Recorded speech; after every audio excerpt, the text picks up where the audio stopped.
Hello বন্ধুরা, welcome to new video. আজকে আমাদের ভিডিওর আলোচ্য বিষয় হচ্ছে যে সূরা ইউনূস। তো আমাদের সাথে আজকে আমাদের গেস্ট একজন আছে, অবশ্যই উনি হচ্ছেন এক্স মুসলিম এবং উনি কিন্তু একজন মাদ্রাসা পড়ুয়া স্টুডেন্ট। তার নাম হচ্ছে আবুল হাসান ভাই। তো আবুল হাসান ভাই আজকে আমাদের সাথে উপস্থিত আছেন। ওনার থেকে আজকে আমরা জানবো সূরা ইউনূসের আদ্যপান্ত সবকিছু। তো আমরা কথা না বাড়িয়ে আমরা সোজা চলে যাব আমাদের আবুল হাসান ভাইয়ের কাছে। আচ্ছা ভাইয়া, সূরা ইউনূস হ্যাঁ, সম্পর্কে আপনি একটু, আচ্ছা আপনি আপনার পরিচয়টা দিয়ে সূরা ইউনূস সম্পর্কে আমাদের একটু যদি বলতেন আর কি। হ্যাঁ, আমি আপনার অনুষ্ঠানে আসতে পেরে খুবই আনন্দ বোধ করছি। কারণ আমার মাধ্যমে যদি কিছু মানুষ আলোকিত হয়, কিছু মানুষ যদি বুঝতে পারে তার যে ধর্মটা, এই ধর্মটা যে কি, তাহলেই আমার সার্থকতা আপনার এই অনুষ্ঠানে এসে। তো কি বলবো, সূরা ইউনূস সম্বন্ধে আসলে আমি তো পড়াশোনা করেছিলাম। পরবর্তীতে আমি যখন দেখেছি যে মাদ্রাসার মধ্যে হচ্ছে যে হুজুরদের যেভাবে বলাৎকার হয়, আমার যারা সহপাঠী যারা ছিল তাদের অনেককেই এরকম ভাবে নির্যাতন করেছে। তো এগুলো দেখে আমি ঘরে এসে বলেছিলাম, ছোট ছিলাম আমি, বেশি দিন তাও পড়েছি, মোটামুটি অনেক, প্রায় 8-10 বছর তো পড়েছিলাম। তো আচ্ছা যাই হোক, কি বলবো, তো তখনই আমি বুঝে গেছি যে ধর্মটা কি, যে এখন পরবর্তীতে বড় হয়ে একদম পুরোপুরি ছেড়ে দিলাম। আমাদের আচ্ছা এখানে তো সমস্যা নেই, আমাদের এখানে কোনো সমস্যা নেই, ছেড়ে দিলেও কোনো সমস্যা নেই, এখানে কেউ কিছু বলবে না, কেউ কিছু বলছে না। আহ আচ্ছা যাই হোক, আমি যেটা শুরু করতে চাচ্ছি সেটা হচ্ছে যে সূরা ইউনূস। তো ইউনূস নবীর ইতিহাস যদি বলতে চাই, তো বলতে হবে যে উনি আমাদের যে হযরত মুহাম্মদ সাল্লাল্লাহু আলাইহি সাল্লাম, ওনার হুম, যেই জন্মের তাও 1300 বছর আগে, মানে যে ঈসা নবী যাকে বলি আমরা, যে যিশু খ্রিস্ট, আচ্ছা ঈসা নবীর জন্মেরও আগে জন্ম হয়েছে। হুম তো হুম ওনার ইতিহাস যেটা শুনতে পাই, যেটা কোরআন হাদিসে পাচ্ছি, কিন্তু সেখানেও ক্লিয়ার নেই। এখন এই কথাগুলো যদি আমি হুজুরদেরকে প্রশ্ন করি, আপনি যদি প্রশ্ন করতে যান, আপনার উপর রেগে মেগে ফায়ার হয়ে যাবে, আপনাকে মারতে আসবে, আপনাকে বলবে যে আপনি আপনি ঈমান হারিয়ে ফেলেছেন। ঈমান হারিয়ে ফেলা মানে হচ্ছে আপনি মুরতাদ, মুরতাদ মানে কতল করো, মেরে ফেলো। আরে ভাই, আপনি কি প্রশ্ন করতে পারবেন না? আপনি যেখানে ক্লিয়ার নেই, কোরআনে ক্লিয়ার নেই, হাদিসে ক্লিয়ার নেই, পরিষ্কার করে বলা নেই, তা আপনি কি প্রশ্ন করতে পারবেন না? তাহলে তারা আছে কিসের জন্য? আর যদি হ্যাঁ তারা যদি না প্রশ্ন করতে, উত্তর না দিতে পারে, তাহলে তুমি ছেড়ে দাও না ধর্মটাকে, যেখানে কোনো কিছুই সব গোঁজামিল দিয়ে ভরা। সেই গোঁজামিল দিয়ে ভরা সেই ধর্মকে কেন আমি রেখে দেব, কেন আমি ধারণ করব? যাই হোক, যেটা বলতে যাচ্ছিলাম, ওই ঈসা নবীর ঘটনা হচ্ছে যে সে 1300, নবী হযরত মুহাম্মদ সাল্লাল্লাহু আলাইহি সাল্লামের 1300 বছর আগে জন্ম হয়েছে। হ্যাঁ এবং তারা কি হয়েছে, সে নবী, এটা এটা এটা এই তার সম্বন্ধে এই খ্রিস্টানরাও মানে, ইহুদিরাও মানে, আচ্ছা ঠিক আছে। এখন শুধু যে মুসলমানরা মেনে আসছে তাও না, ওরাও মানছে। তো কি হয়েছে, উনি ওকে নিয়ে গেল হচ্ছে এই এক জাহাজে জাহাজে করে তারা যাচ্ছিল এক জায়গায়, সাগরে, হুম সাগরের হুম মধ্যে ছিল। তো তখন কি হলো যে অনেক ঝড় আসছে, প্রচন্ড আচ্ছা ঝড়, নৌকা ডুবে যাবে, জাহাজটা ডুবে যাবে। তখনকার সময় তো কাঠের নৌকা ছিল, কাঠের জাহাজ ছিল। তো আচ্ছা ডুবে যাবে বলছে যে এখানে কে অভিশাপ লেগেছে, হ্যাঁ অভিশাপ লেগেছে। অভিশাপের কারণে হচ্ছে কি যে এটা আপনার ওই কার অভিশাপ লেগেছে, কার জন্য ডুবে যাচ্ছে, এটা মানুষের ভ্রান্ত ধারণা। তো কি হয়েছে আচ্ছা যে ও বলতেছে যে সবাইকে ধরেছে, যে কে লটারি, এটা লটারি, বুঝতে পেরেছেন? তো ওই আচ্ছা আচ্ছা ঈসা ইউনুস নবী কেই 3 বার নাকি পড়েছে, 3 বার ওনার নামেই পড়েছে যে তুমি অভিশপ্ত, মানে তুমি, তোমার কারণেই এই জাহাজটা ডুবে যাচ্ছে, তুমি ঝাঁপ দাও নদীতে। তো এখন আপনি বলুন, আপনাকে বলা হচ্ছে যে তুমি ঝাঁপ দাও এই ঝড়ের মধ্যে, আপনি কি ঝাঁপ দিবেন? আপনার তো না যান থাকা অবস্থা পর্যন্ত তো আপনি চেষ্টা করবেন যে আপনি বেঁচে থাকার জন্য, নাকি? আরে যতক্ষণ না পর্যন্ত জাহাজটা ডুবে যাচ্ছে। তাকে একদম। তো কি হলো যে তাকে নাকি, এটা মানে গল্প করা, আমি জানি না সত্যি মিথ্যা জানি না, আমি কোরআন হাদিস বুঝি না, এগুলা কি বলবো, সব বানানো বাকওয়াস। তো হুম যাই হোক, আমি আপনার দর্শকদের উদ্দেশ্যে বলে যাচ্ছি ঘটনাটা, আপনারা চাইলে দেখে নিয়ে, রেফারেন্স সহই আছে, ঠিক আছে। আমি বা আপনি পরে ওই রেফারেন্সের নাম্বারটা দিয়ে দিয়েন, দেখে নেবে। সবাই মনে করে কি যে মিথ্যা বলে, আরে মিথ্যা কিসের ভাই, তোমরা বলো না। যদি পড়তে না সেটাই পারো সেটাই। মানুষের বিশ্বাস করো, যদি পড়তে না চাও বিশ্বাস করো, বিশ্বাস না করতে চাইলে তুমি পড়ো, দেখো কি লেখা আচ্ছা আছে। তো যাই হোক, আচ্ছা আমি বলতে ভাই যাচ্ছি আমার। সে তারপরে কি হলো যে ওটা, হুম উনি নেমে গেল, জাহাজ সাগরে পড়ে গেল, নেমে হুম, গিয়ে পরে কি হলো, ওনাকে তিমি বা প্রকাণ্ড একটা মাছে নাকি ওনাকে খেয়ে ফেললো। তো উনি আচ্ছা। ওই মাছের পেটে ছিল। এখন হুম এই মাছের পেটে, আচ্ছা আপনি কি প্রশ্ন করেছেন? আচ্ছা আপনি বলেন কি বলতে জানতে চাচ্ছেন, তারপর আমি বলছি। না, আপনি বলুন তারপরে ওই প্রশ্নটা করছি, সমস্যা নেই, এটা শেষ আচ্ছা করার পরে বলছি।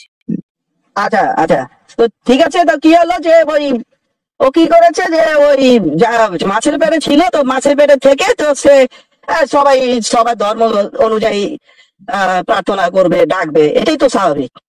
হুম তো সে সে তখন ওই দেখুন এখানে, দেখেন এখানে অনেক মানে ইতিহাস, অনেক ঘটনায় বলতে গেলে অনেক বড় হয়ে যাবে ভিডিও, জানি না সবাই আহ, হ্যাঁ ভালো হবে যে শুনুক, পুরো পুরো আমাদের যে এই কথোপকথনটা শুনুক। তো হ্যাঁ এটাই হ্যাঁ। চাই। যাই হোক, যেটা বলতে চাচ্ছিলাম যে আসলে ওই মাছের পেটে গিয়ে, তো সে তখনকার সময় তো ইসলামই আসে নাই, হুম ইসলাম ধর্ম তো সৃষ্টি হয় না, ইসলাম ধর্ম তো নবী আসার পরে শুরু হলো। তো তখন হ্যাঁ সে হ্যাঁ। কি প্রার্থনা করেছে, কি আল্লাহ বলেছে না ভগবান না ঈশ্বর, না কি কোন ধর্ম ধরে ডেকেছে, ওই ভালো জানে, উনিই ভালো জানে। যাই হোক, হুম এখন কি হয়েছে, সে বলেছে যে ওই প্রার্থনা করেছে, আল্লাহ আমাকে উদ্ধার করো, আমাকে কি করো। তো ওইখানে কি করেছিল, ওইখানে ওই ওই ওই যে সূরাটা করেছিল যে লা ইলাহা ইল্লা আনতা সুবহানাকা ইন্নী কুনতু মিনাজ জালিমিন। তো এই লা ইলাহা ইল্লা আনতা সুবহানাকা ইন্নী কুনতু মিনাজ জালিমিন, তো এটা বললে কি হবে, যে বিপদ থেকে রক্ষা পাওয়ার জন্য, যে তুমি আমাকে রক্ষা করো আল্লাহ, তুমি এই সেই। আচ্ছা গেল।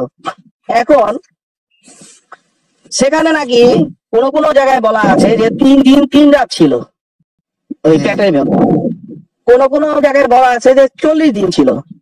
তো আমি আপনাকে প্রশ্ন করছি, আপনি আমাকে প্রশ্ন করেছেন, আমি আপনাকে প্রশ্ন করছি, আচ্ছা সব জায়গায় কেন 40 দিন, 3 দিন, 70 দিন, 70, 72, এটার মধ্যেই কেন ঘোরাঘুরি করে? 70 গুণ সব পাবেন, 72টা হুর পাবেন, 40 দিন তারপরে 40। 40, রাইট, আমি হ্যাঁ, ওইটা বলতে তো গিয়েছিলাম, তো আপনি 40। আমাকে বলুন না যে খালি 40 দিয়ে, 72 দিয়ে, 70 দিয়ে, আর ওই 3 দিয়ে। ভাই, মানুষের এটা সহজাত বৈশিষ্ট্য, আপনার ইসলাম পালন করতে হবে না, আপনি বুঝে নিন না যে মানুষ মাত্রই, সে যদি ধর্ম নাও পালন করে, সে সবসময় তিন তিন তিন শব্দটা সবার মধ্যেই থাকে। হ্যাঁ হ্যাঁ তো সে, আচ্ছা ধরে নিলাম সে 3 দিন 3 রাত ছিল বা 40 দিন বা 3 দিনই থাকে। আপনি বলেন তো, ভিতরে নাই অক্সিজেন, হ্যাঁ। ভিতরে তো আছে হচ্ছে, যা খাবে যা খাই তা কি আছে, যে এসিড আছে, এসিডে হজম হয়ে যাওয়ার কথা। সেই লোকটা কিভাবে বেঁচে গেল বলুন তো আমাকে? সে তো সেটাই। মানুষ নাকি, একদম। সে তো, সে নবী হয়েছে, সে কি হলো মানে, যদি ওই যে নবী, ঠিক আছে নবী কি, সে সে মানে ফেরেশতা, মানে সে নবী, সে তো মানুষ রূপেই জন্মগ্রহণ করেছে ভাই। তো মানুষ রূপে জন্মগ্রহণ করে তাকে তো মরতেই হবে। তো যদি তাকে মরতেই হয়, তাহলে তো তাকে তো তা তো হজম হয়ে যাওয়ার কথা ছিল। তো সে একদম কিভাবে বেঁচে গেল? আর ওই সাগর থেকে আবার পরে কে কিভাবে উদ্ধার হলো? সে সে তাকে নাকি আল্লাহ আবার ওই এক পাড়ে দিয়েছে, কোন আচ্ছা। দ্বীপে তাকে পাঠাই দিল, সে দ্বীপ থেকে তে কি গোজামিল দিয়ে ভরা। আপনি বলুন, আমি আর বলতে যাচ্ছি না, আমি আরো অন্য কথা নিয়ে আলোচনা উনি ধরে, আপনি বলেন। উনি উনি কি আসলে তখন কি এই আপনার ওই আধুনিক এই যে অক্সিজেন সিলিন্ডার গুলা যে ছিল, তখন কি ওই অক্সিজেন সিলিন্ডার ছিল? উনি মাছের পেটে ছিল, ভালো কথা, যেটা সম্ভব, কিন্তু উনি ওখানে অক্সিজেন পেলো কি করে, বা উনি ওখানে বেঁচে ছিল কিভাবে, যেহেতু মাছ পানিতে থাকে, অনেক কিছু খায়, ভিতরে পানি ভরা, তো পানির মধ্যে বা পেটের মধ্যে যেটাই হোক, এই যে পেটের মধ্যে সে অক্সিজেন কিভাবে পেত, এটা হচ্ছে আমার আসলে প্রশ্ন আর কি, আমার আচ্ছা জানি। আচ্ছা আচ্ছা আচ্ছা আপনি যে কি বলেন ভাই, আপনি তো ধর্ম নিয়ে মস্করা করছেন মশাই।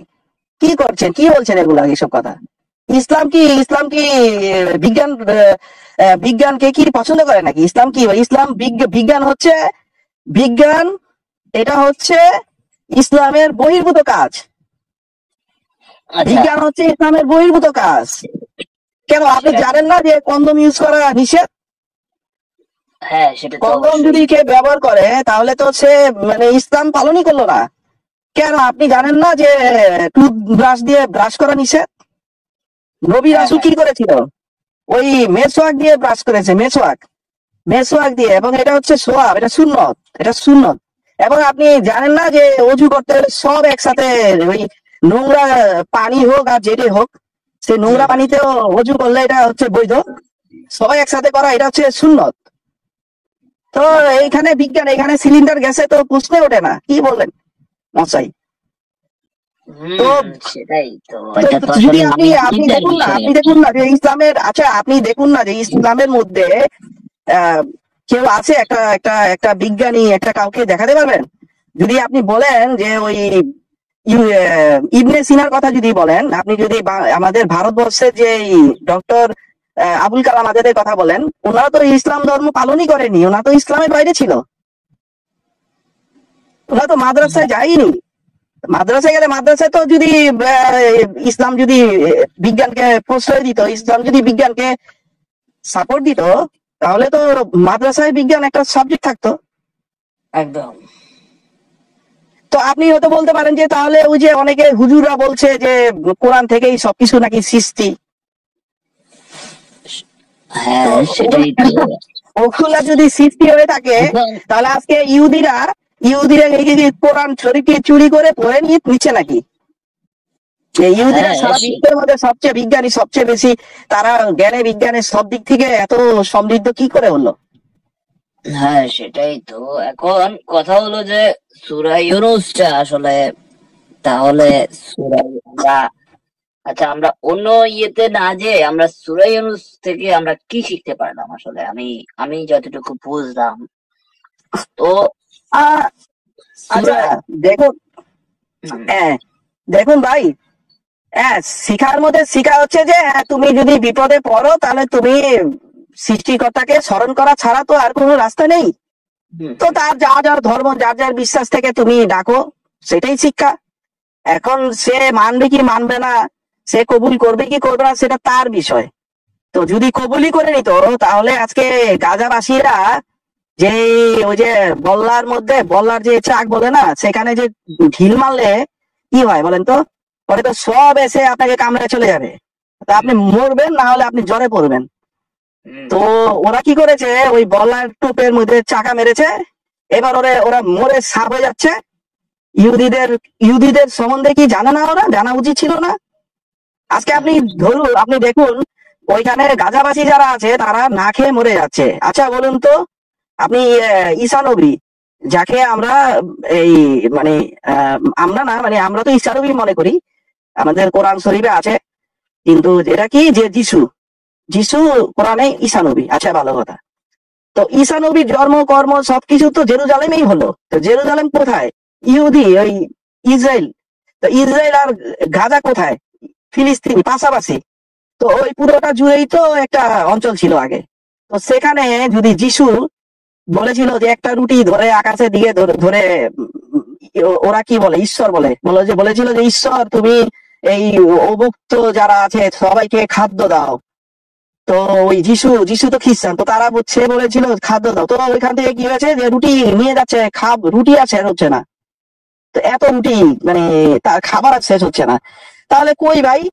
তো এটা তো 2000 বছর আগে নাকি, আজকে 2024 সাল, 25 সাল হচ্ছে। তো এই 2025 মানে কি যে যিশু বা ঈসা নবীর জন্ম থেকে গণনা করে আজকে 2025, তো খুব বেশি দিন আগে না তো। তো তখন যদি রুটি শেষ না হয়, সেই অলৌকিক ঘটনা দেখাতে পারে, তাহলে এখন কেন ভাই ওই গাজাবাসী তারা করছে না? ও তারা কি মুসলমান বলে আল্লাহ কি তাদেরকে, তাদের প্রার্থনা কবুল করতেছে না? তাহলে খ্রিস্টানরা কি মরে যাচ্ছে না অন্য জায়গায়? তো খ্রিস্টানরা কই? খ্রিস্টানরা তো না খেয়ে মরে যাচ্ছে, বলুন তো। তো এইসব গল্পের কোনো মানে মিনিং আছে, কোনো মানে আছে? আমি তো খুঁজে পাচ্ছি না ভাই। হ্যালো,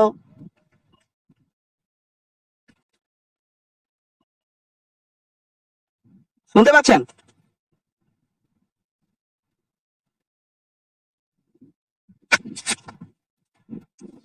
হ্যালো,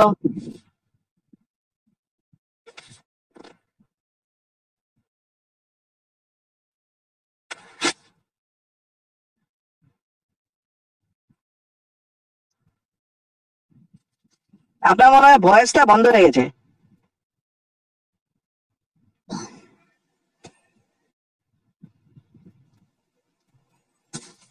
হ্যাঁ, এখন শুনতে পাচ্ছেন? হ্যাঁ, এখন শুনতে পাচ্ছি, আপনি বলে যান। আমার কথা কি শোনা যাচ্ছিল তখন? হ্যাঁ হ্যাঁ, আপনার কথা শোনা যাচ্ছে। তো যাই হোক, আমরা মানে বুঝতে পারলাম আর কি সবকিছু আসলে না, গোজামিল আমি ভরা। দেখুন, আমি কি বলবো গোজামিল এখন, ছাড়া। আপনারাই বিবেচনা করুন যে আপনারা কোন কোন বিশ্বাসের মধ্যে, কোন ইয়ের মধ্যে পড়ে আছেন, যে কিনা আপনাকে বলে দিচ্ছে যে আপনি ওই 72 হুর পাবেন। ভাই, কেউ কি ওইখান থেকে ঘুরে এসে বলেছিল যে হ্যাঁ আমি পেয়েছি? ছবি টবি তুলে এসেছিল নাকি কাউকে? যদি ছবি তুলতে হয় তাহলে যান না, আপনি 72 কেন, আপনি 200-300 নিয়ে নেন, টাকা খরচ করলেই পেয়ে যাবেন। ওই যান, সে- ওই যে থাইল্যান্ড যান, আপনি অন্য দেশে যান না, ঘুরে আসুন, বা ইন্ডিয়াতে আপনি কোনো পাড়া টাড়ায় গেলেই পেয়ে যাবেন। সেখানে যান, খরচ করুন, তো মানুষ মেরে আপনি জান্নাতবাসী হবেন। মানুষ মারবেন, কাফের মারলে জান্নাতবাসী হতে পারবেন। তো এগুলা কি ভাই? এগুলা তো কোনো মানে নাই, এগুলা কোনো মিনিং নেই। আপনি মানুষ হয়ে মানুষকে কেন মারতে যাবেন? এটা কেমন কথা হচ্ছে? সেটাই সেটাই। আচ্ছা যাই হোক, তো আমরা বুঝতে পারলাম হচ্ছে যে সূরা ইউনূসে যেটা বর্ণিত হয়েছিল সেটা আসলেই মানে বখাট্য বা হাস্যকর ছাড়া আর কিছুই নয়, যতটুকু হ্যাঁ, বুঝতে লাস্ট পারলাম আর কি। আপনার এই প্রোগ্রামের মাধ্যমে আমি একটা কথা বলে নিচ্ছি, সেটা হচ্ছে যে দেখুন, আবার এই এই ইসলাম ধর্মেই বলেছে যে কাফের কাফের কারা, মানে ইহুদিরা, অন্য ধর্মের মানুষরাই হচ্ছে কাফের। তো ভাই, আজকে হুম, এই যে ঈসা নবীর কথা, এই যে বলছি, ওই ইউনুস নবীর কথা বলে নিচ্ছি। তো এই ইউনুস নবীর ইতিহাস কোথায় আছে? ইহুদিদের গ্রন্থে আছে, খ্রিস্টানদের গ্রন্থে আছে, খ্রিস্টানদের ধর্মগ্রন্থে আছে, ইহুদিদের ধর্মগ্রন্থে আছে। তো সেখান থেকে আপনারা তাকেই বিশ্বাস করে নিচ্ছেন, অথচ আবার আরেক জায়গায় বলা আছে যে কোরআনের নাকি, আমি ভুলে গেলাম, কোরআনে বা হাদিসে আছে, যেটা হচ্ছে যে ওই গাছের পিছনেও যদি একটা ইহুদি লুকায়, তো গাছ বলে দিবে যে এখানে ইহুদিটা লুকিয়েছে, তুমি ওকে হত্যা করো। হুম। তা ইহুদি ধর্মের এই নবীকে আপনারা মেনে নিচ্ছেন, আবার ইহুদিদেরকেই মারার জন্য চিন্তা করতেছেন। আমি তো এগুলার কোনো মানে খুঁজে পাচ্ছি না ভাই, এগুলা কোনো মিনিং নাই, এগুলা মিনিংলেস। আপনারা এগুলা কেন এগুলা এগুলা জঙ্গি আসলে ভঙ্গি হয়ে পুরা। যাচ্ছেন, এগুলা করতেছেন কেন? আমি কোনো খুঁজে পাচ্ছি না, বলুন তো। আমি যতটুকু আপনার কথা শুনে বুঝতে পারলাম, এগুলো আসলে সবকিছুই গোজামিল, সবকিছুই ভণ্ডামি, হিপোক্রেসি ছাড়া আর কিছুই না। আম, এগুলা হচ্ছে যে শুধুমাত্র তার কমান্ড অনুযায়ী মানুষকে চালানোর জন্য যতটুকু ছল চাতুরি, যতটুকু করানো যায় আর কি, সেটাই উনি সাধ্য করেছেন যতটুকু বুঝতে পারলাম। সেটাই। তো হ্যাঁ, তো যাই হোক, আমরা আসলে আজকে আমাদের আলোচ্য বিষয় ছিল যে ইউনুস, সূরা ইউনুস নিয়ে। তো আমরা অনেক কিছুই বুঝলাম, জানলাম, শুনলাম, আর বিবেচনা করার সুযোগ পেলাম অবশ্যই। আমরা যারা, আমিও একজন এক্স ছিলাম, আপনিও একজন এক্স। তো আমাদের ভিডিও দেখে আসলে অনেকেই বুঝতে পারবে, মানে আমাদের মানে আপনি যে আলোচনাটা আজকে করেছেন, তো এটা শুনে বা অনেকেই অনেক কিছু বুঝতে পারবেন, অনেকেই আলোর পথে আসার চেষ্টা করবেন, সেটাই কাম্য। তো আজকে আমাদের কিন্তু আর হাতে সময় নেই। তো আমরা আজকের প্রোগ্রাম কিন্তু এখানেই শেষ করব। আমরা পরবর্তী কোনো এক এপিসোডে নতুন কোনো সাবজেক্ট নিয়ে, নতুন কোনো অতিথি নিয়ে অবশ্যই হাজির হওয়ার চেষ্টা করব। তো সেই পর্যন্ত সবাই ভালো থাকবেন, সুস্থ থাকবেন। জয় হোক মানবিকতার। পরবর্তী এপিসোডে আবারও দেখা হচ্ছে। ধন্যবাদ। হ্যাঁ, ঠিক আছে, সবাইকে ধন্যবাদ। আমার এই যুক্তি তর্ক শুনেছেন, আশা করি কমেন্ট করবেন, এই ভাইয়ের চ্যানেলটাকে সাবস্ক্রাইব করবেন। এই ভাই চাচ্ছে আলোকিত হওয়ার জন্য, আপনারা যদি সহযোগিতা না করেন তাহলে কিভাবে হবে বলুন তো? তো ঠিক আছে, ভালো থাকবেন, ধন্যবাদ।